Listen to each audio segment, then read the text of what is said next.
Hey everyone, welcome back. So, there is this particular kind of exhaustion that comes from trying to create peace inside of a home or relationship that is constantly taking it away from you. You might have spent years trying to manage it. You bought the lavender sprays, you took baths, you booked massages, you went for walks, you listened to podcasts about regulating your nervous system. You went to therapy. Maybe you drank wine at the end of the day because it was the only thing that softened the edges enough for you to get through the evening. And you kept trying to find the thing that would make you feel better. And some of those things probably did. They did help for an hour, for an evening, maybe even for a weekend. But then you walked back into the house, or he walked through the door, and your body started to tense up again. And you heard the tone of his voice, and you felt the shift in the room. You started scanning his face, measuring his mood, reviewing the day in your head to figure out what might become a problem tonight.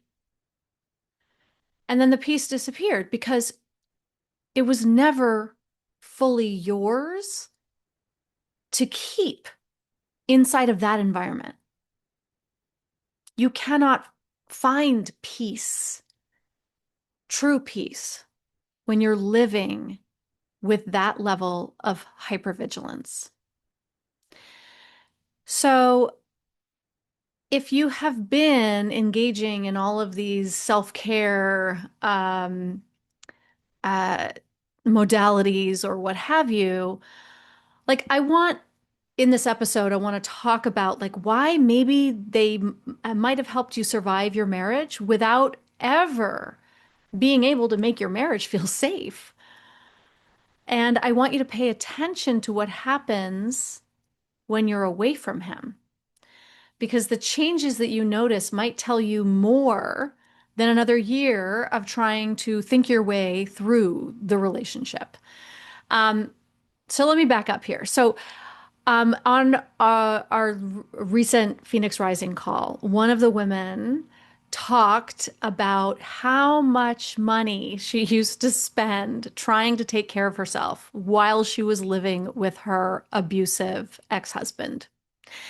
She was, almost like massages almost every week. All the lavender products. I mean, the sprays, the bed spray, the room spray, the essential oils, the diffuser. She said she was drinking about a bottle of wine every couple of nights, right? She would consume a bottle of wine, right? Totally relate. So there were the little things that would give her some comfort and helped her get through. And interestingly, she moved out several months ago.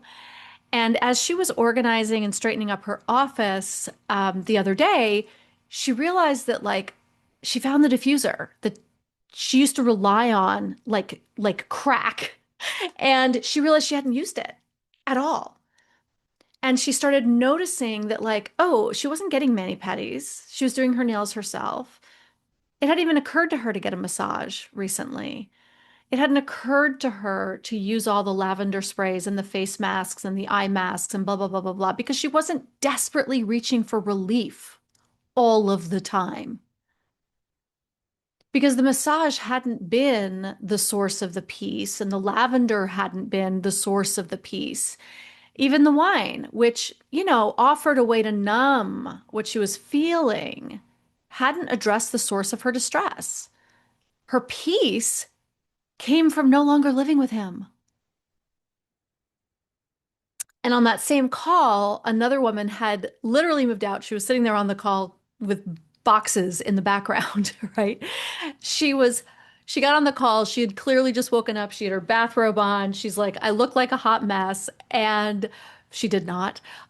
She looked like a woman who was like moving, right? Boxes in the background. And she said, despite how exhausted she was, that she felt this profound peace in her new space for the first time in years. And I love that phrase, like profound peace. It's not exhilaration, it's not triumph, it's not some dramatic sense that, like, oh, everything is solved now. It's just peace. It is profound peace, right? That's what opens up for us when our bodies are no longer like being asked to monitor another adult all day long, along with children, right? When you realize that you can make basic decisions without preparing for an interrogation. You can put something down on the counter without wondering whether it's going to become evidence that you're lazy or careless or selfish or irresponsible. You can clean your counter without being activated by his mess, right? You can have sit in your own living room without managing someone else's emotional temperature. So for years, women have been sold the idea that self-care is the answer to conditions that self-care was never designed to solve. We have been told that we need to become more resilient inside of systems that are draining us. We've been told to regulate ourselves while someone else continues to create instability constantly, right? We've been told that we need to communicate more calmly with people who use communication as a weapon. We have to make time for ourselves, right? While carrying the emotional, domestic, relational, and often financial weight of the entire family. So then when the bath doesn't work, we assume that we're doing self-care wrong. Like maybe we aren't meditating consistently enough. Maybe we're doing meditation wrong. Maybe we need a better morning routine. Maybe we need to drink more water or go to bed earlier, take magnesium, do breath work, stop looking at our phones, learn to release resentment, right? I'm not dismissing any of those things. I solidly believe in caring for yourself. I believe in sleep, in movement, in therapy, recovery, friendship, water, right? Anything else that helps you reconnect with yourself. I also believe that we have to tell the truth about the limits of those tools because self-care can't cure coercive control. It can't make emotional abuse less abusive. It can't turn chronic criticism into intimacy. We can't self-care our way into repairing a relationship in which one person is expected to absorb all of the discomfort so that the other person never has to change. We cannot self-care our way into equality inside of a system built around entitlement. So while a massage might release the tension in your shoulders, it can't make a deceptive or volatile partner become trustworthy. So the larger system remains intact, and then we're like trying to like whack-a-mole our way into some sense of peace, right? And when I talk about the larger system, I mean the structure of the relationship. I also mean the structure of the patriarchy and society as a whole, right? But inside the structure of this relationship, like who gets to have needs? Who's allowed to be angry? Who has to apologize? Whose rest is protected? Whose career matters most? Who carries the children's schedules, the medical appointments, the family logistics, the emotional labor, the household management, the responsibility for keeping everyone connected? Who gets to spend money without explanation? Who's required to provide a receipt, a reason, or a defense? Who gets the benefit of the doubt? Who is permanently on trial? Because in many harmful marriages, the woman's coping becomes the focus because it's far more convenient than examining the actual system, right? So now your anxiety is the problem. Your depression is the problem. Your drinking is the problem. Your anger is the problem. Never mind what you're fucking angry about or that it's actually completely and utterly valid. Your lack of desire is the problem. Never mind the fact that there has been no safe container for sex in years, right? So,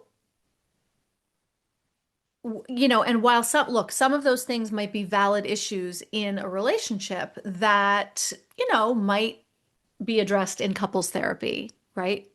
But when you ask the underlying question, well, what have those things developed in response to? Like, what were you trying to endure? What were you trying not to feel? What happened in the house before you started to drink that bottle of wine? What happened in the marriage before your body started shutting down around sex? All of those things, right? Then, um, you know, so we like isolate these symptoms from the environment that produced them. And then we send you back into the same environment with a journal and a breathing exercise. And then we think that somehow that's going to solve the problem. I've talked about before that, when I got out of my marriage, I had no idea who I was. I had been stripped bare of every ounce of my sense of self. I didn't know what I liked. I didn't know what I wanted. I didn't know what my favorite color was because I wasn't allowed to feel those things. I wasn't allowed to want. I wasn't allowed to, the music I liked was, uh, diminished or, criticized. Everything was criticized, right? Uh, and then when I got out, the trauma of the marriage began pushing its way back to the surface because I had to push it down for so long. And then I turned to alcohol. And I didn't know at the time that I was trying to numb something. I didn't have the language of for coercive control. We weren't having these conversations. I didn't understand trauma the way I do now.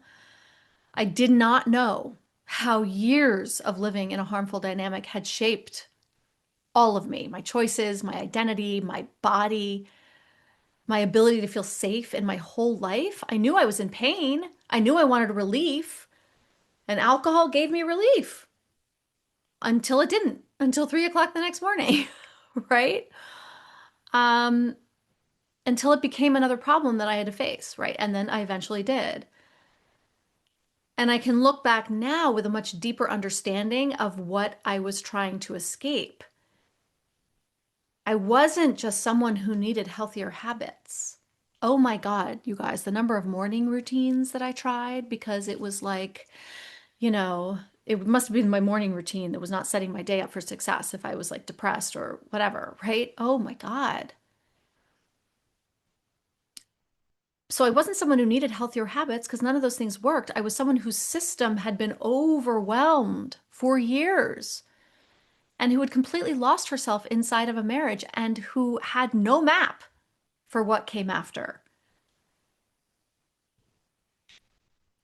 I one of my favorite things about the work that I do is that I get to watch women in that same place. Like I feel like I'm saving them 10 years, right? Because they're coming out of their marriages already like halfway through this work, right? And then they are getting out and then they are ready to embrace dismantling the systems, or when they push up against these walls, they can identify them faster. They know what they are. And that makes me so happy. Because when we understand the function of a coping mechanism, we can then address the coping mechanism and the injury behind it. And my clients and the women who join me in on Phoenix Rising, or those of you listening, right? You are skipping, right? Without understanding the systemic issues, we will often move from one method of survival to another while believing that we're just like failing at wellness. And what I get to see and witness in all of you is that you're like skipping that whole dance. And I fucking love it. Right? So if your coping mechanism, if it was during the marriage was like alcohol or shopping or food or work or exercise, scrolling, whatever it is, right? Constantly staying busy so you never have to sit long enough to feel what's happening, um, right? You like working on your attachment style, learning better communication skills, right? All of those things, right? If that was you, then you now have the opportunity to recognize that it's the constant redirection of your attention back onto yourself while the relationship remains unchanged is not, that's not it. It's not it, right? And this is one of the systemic harms that self-care can't cure. You can become highly skilled at managing your response to mistreatment, and you stop asking why the mistreatment continues. And like, let's look at this from like again, a more cultural perspective, a social perspective, right? We women, right? We are told that, women in midlife are suffering all of these chronic illnesses, chronic diseases, chronic this, chronic that, chronic pain, blah, blah, blah, blah, blah. We're not looking at like, okay, why are women so fucking sick all the time? Or, it's only been in the last few years that we're recognizing that, oh, HRT is a thing and it's really important and it's actually something that can keep us alive longer. But you think they would keep up with manufacturing the HRT in the numbers in which it's being like requested and demanded at this point? No, of course not. Right? So menopause is just one of those things that we have to suffer, right? Oh, turns out, no, it's not. Turns out there's meds for that, right? Changed my fucking life. But we're not looking at like the system that's supporting this notion that like, well, women just have to suffer. That's just, that's just the way it is. Nobody cares, right? It's the gaslighting, the medical gaslighting. So, and look, some self-care practices genuinely help you feel stronger, right? And they can help you climb out enough to be able to get out. And so I am not saying don't do them. And sometimes they can extend your ability to remain in a damaging situation because you are sort of you're like minute to minute self-caring your way into continuing to tolerate the intolerable, right? And that's a little complicated, right? Because look, finding that inner strength is a good thing, right? Therapy is a very good thing. Anything that gives you enough steadiness to make thoughtful decisions is good. But we also want to recognize that coping better is not always, doesn't always mean that the situation is improving, right? Sometimes it means that you have to that you've become more efficient at surviving it. You can withstand more, right? And from the outside, you might look healthier, but if inside the marriage, the essential dynamic has not changed, that's not doing you the good that might feel like it is, right? So that's why the peace that appears when he's gone matters so much, right? Hey, my love, quick interruption here. I know that divorce is hard enough on its own, but high conflict divorce is something else entirely. When every decision becomes a battle, every message feels loaded, and you are constantly second guessing your next move, you need more than information. You need ongoing strategy, expert guidance, and a community of women who understand exactly what you're navigating. Phoenix Rising is the place to get all of that and more. Phoenix Rising is my group coaching program for women who have decided to leave or who are already in the process of divorce.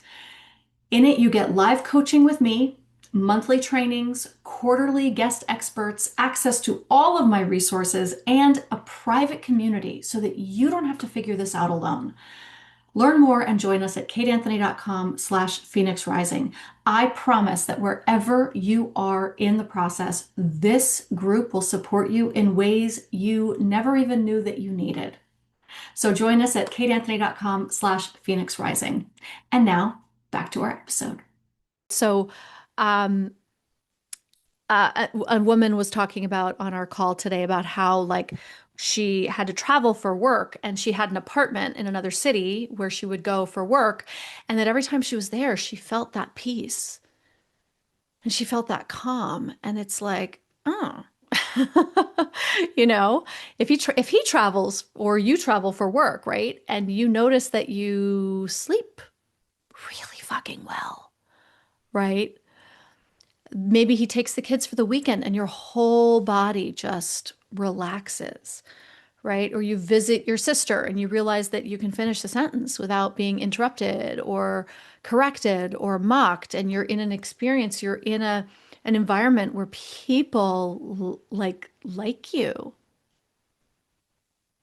That was the last moment of my marriage was I think I've told you, I've talked before about how I ended my marriage on Christmas Eve of 2008. And it was because we were over at my friend's house and we were surrounded by all of my best friends from college.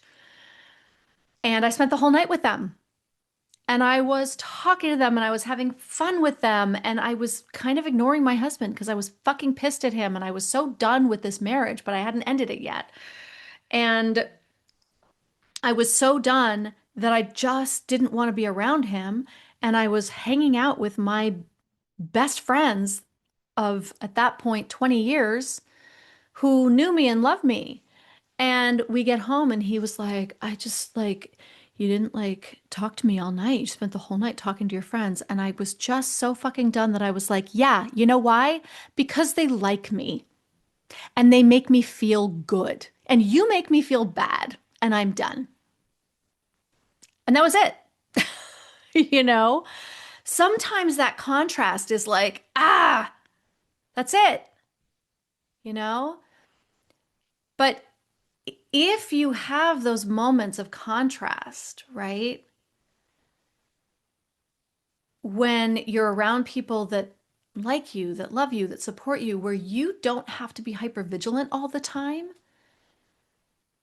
um, notice that. Notice if when he moves out, or when you move out, you will notice. I guarantee it because I can all but guarantee because of how long I've been doing this, right? You stop drinking as much. My client who used to drink, a couple bottles, two, three bottles, a bottle of wine a night every 2 or 3 days, she like barely drinks anymore now that she's out, you know? All of my clients are better mothers. They are more patient with their children. Um, your brain comes back online. You start to remember things. You can actually like focus. You don't feel the same pressure to escape your life.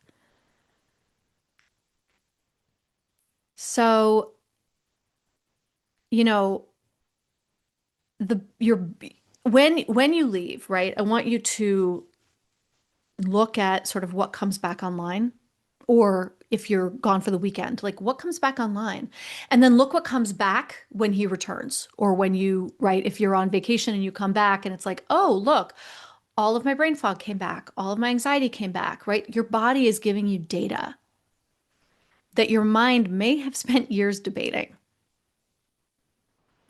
And this is important because peace after separation can also create its own confusion, right? You might feel calmer and then feel really fucking guilty about that, about being calmer, right?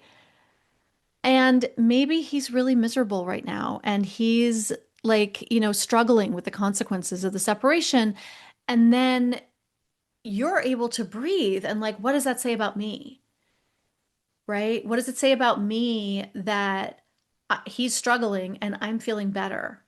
right? And then you want to like rescue him or you want to make it better for him, like, you know, and this can reactivate you very quickly, right? He has discomfort caused by his own actions, usually, and then you feel responsible,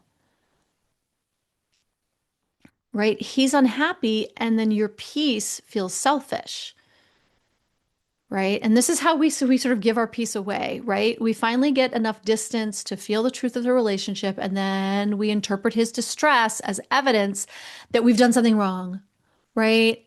And if your marriage depended on your labor and your accommodation and your emotional management and your willingness to absorb the impact of his choices, of course he's going to feel a loss of that system, right? He's going to feel that when you take all of that padding and cushioning away from him. And you're going to notice that that system was costing you more than it was costing him. And I want to challenge you or invite you to stop sort of paying for the difference, right? Peace can exist alongside grief, right? These two things can coexist. You can miss him and still sleep better without him in the house. You will mourn the family that you wanted, you know, the dream that you had, and still know that this was the right decision. So, um, I want you to start to like take note of these things, right? Like there are some questions maybe um, that you might want to ask yourself and journal about, right? Like what becomes possible when you're no longer immersed in the dynamics every single day of this toxicity? Like what is opening up for you, right? Can you hear your own thoughts? Can you make decisions? Can you feel your like preferences for like what you want to eat for dinner? Like coming back. Like you might have a moment, you know, a period of like frozenness, like I don't know what I like. Oh, that's information. You actually don't know what you want for dinner because you have never, no one's ever asked you what you want, right? And then you get this moment of like, oh, I get to choose, right? You might have access to your own judgment. You know what? I don't fucking like that show. We've been watching this show for, you know, I don't like it, right? Are your children less tense? Are you less reactive because you're no longer like repeatedly provoked or going against your own parenting instincts? So these are really important observations to make in this space. Um, right? Like track your sleep, track your drinking before and after. Like if you're still in the house, track it. Your anxiety, your ability to focus. And then later on, I want you to also track it again. And you know, you can bring this information into therapy, into coaching, right? You don't need to, it doesn't need to change anything right now, right? Observing sometimes and just noticing these things is helping you understand that um, what's happening, right? So that you can make better choices. You can understand what the relationship is doing to you, what it's costing you. This is for you, right? And then when you see it, like maybe you make choices based on that. But first, there's the space, right? There's awareness before there's any action. There's awareness, then there's like space.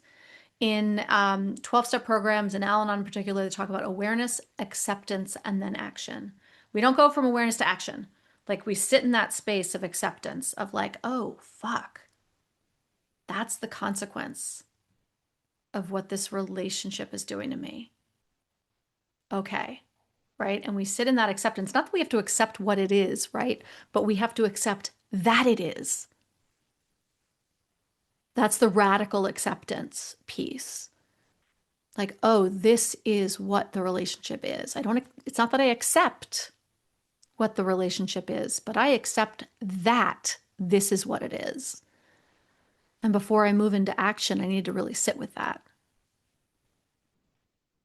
So, on the other side of that, right, we can start to move into action because we have a clearer head, right? It's not reactive. It's, oh, okay.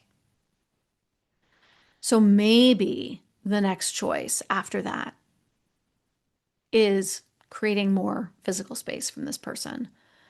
Maybe it's consulting an attorney, reducing unnecessary communication.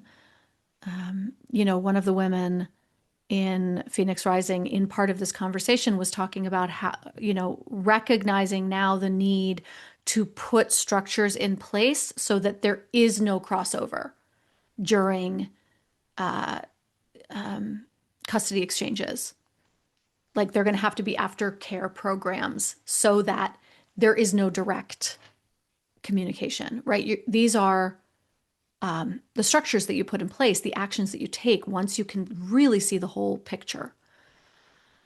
Joining a community where other women can hear what you're describing and help you recognize all these things that you might have normalized and to help point them out, right? This is one of the reasons Phoenix Rising is so beautiful, is that women come into that room carrying experiences that they have been explaining away for years. And then another woman says, you know what, when he moved out, I stopped needing all the things I used to need to calm myself. And someone else says, I feel peaceful for the first time in years. And suddenly, a woman who thought she was uniquely failing begins to see the larger structure. She sees that her distress developed in context, in a system, that the quiet in her house is doing something that no amount of lavender could have done, right? So you deserve forms of care that support your healing. You also deserve an honest assessment of what you are being asked to heal from while it is still happening. So keep taking the walks and go to therapy, get sober if alcohol has become a problem, rest, move your body, spend time with people who help you remember who you are. Join us in Phoenix Rising. Oh my God, we'd love to have you. We really, really, really would. It's like this beautiful community of women who are just waiting for you to join us so that we can validate your experience. Like if you listen to this podcast and you're like, oh God, yes, that's totally makes sense. I hear that. Like, you want more of that? You want that times like a bunch? That's in Phoenix Rising, right? Keep asking yourself the deeper questions. Am I using self-care to build a life that supports me, or am I using it to recover just enough to return to a system that keeps hurting me? And you might already know the answer, right? It might be there in the way your shoulders drop when the door closes behind him, or when you're listening to me talk about this. It might be there in the first full night of sleep you have had in years. It might be there in the fact that you no longer need to escape the room, or your house. That peace matters, that profound, profound peace. It is information. It is profound information. So I invite you to listen to it. Listen to how you feel when you're no longer having to escape this system that you're living inside of. And know that you're not alone, right? I'm doing a fucking podcast episode on it for a reason. And there's nothing wrong with you, other than the fact that you might need to address something deeper and bigger and more systemic. All right, my loves, that's it for today. I love you. I love and adore you. And I'll see you next time. Bye.